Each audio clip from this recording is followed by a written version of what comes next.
Y'all see this tweet? You see that tweet? You see it? You see that Instagram video? You see it? You see that? Ain't you supposed to be doing like homework right now? Oh, actually, I'm supposed to be doing a persuasive speech. And this speech is going to be on why social media is dangerous to our youth and why there should be a solution to this problem. Social media has become one of the most dangerous and distracting things to our youth in the modern day, and there needs to be something that we need to do to make sure that this stops, and it stops right now.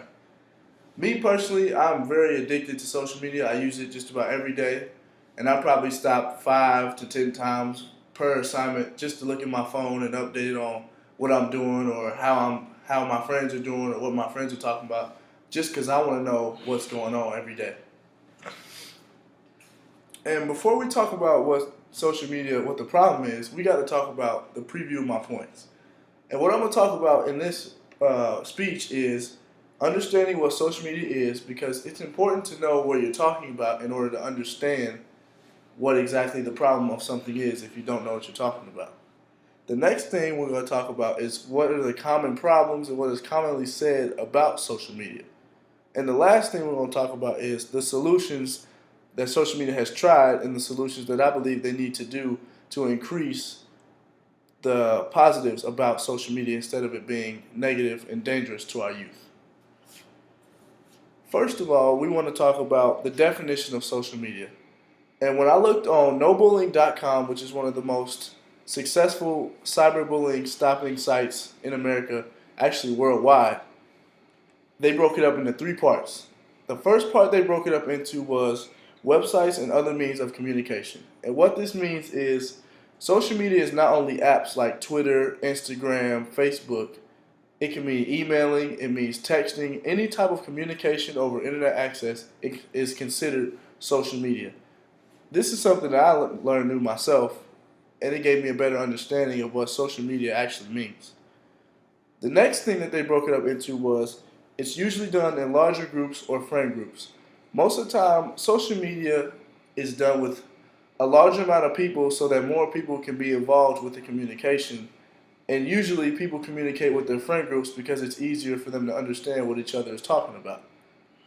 And lastly, is to share information and develop professional contacts.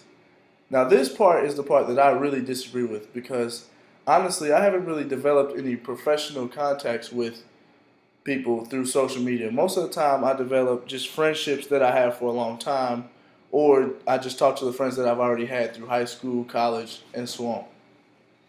In addition to that, we're going to talk about the problems of social media now. Most of the concerns that parents have about social media.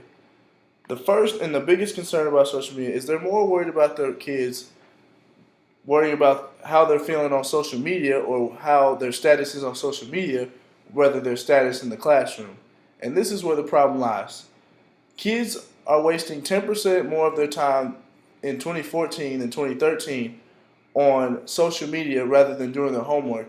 And this is a statistic given by nobullying.com as of June 2014. Teens and younger adults are using social media way more than they were in 2013, and they need to stop that right now because parents are not seeing that this is helping their educational status and it will not help them have a successful future. The next concern that parents have with their children using social media is the idea that their children are getting lazy.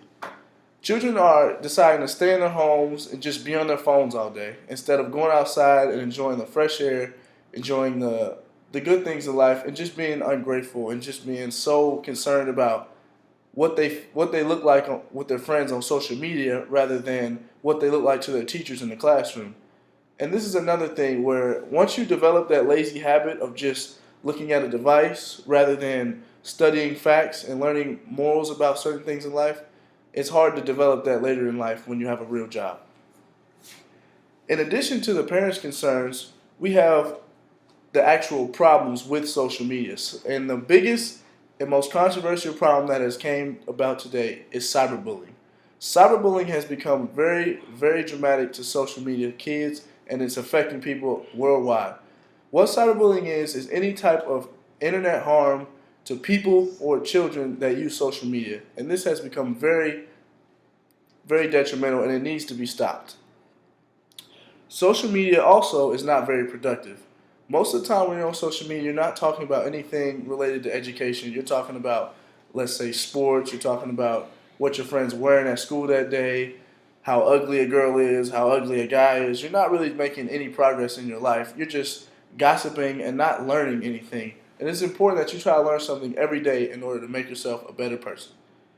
And it is unhealthy and inappropriate for young kids to be on social media.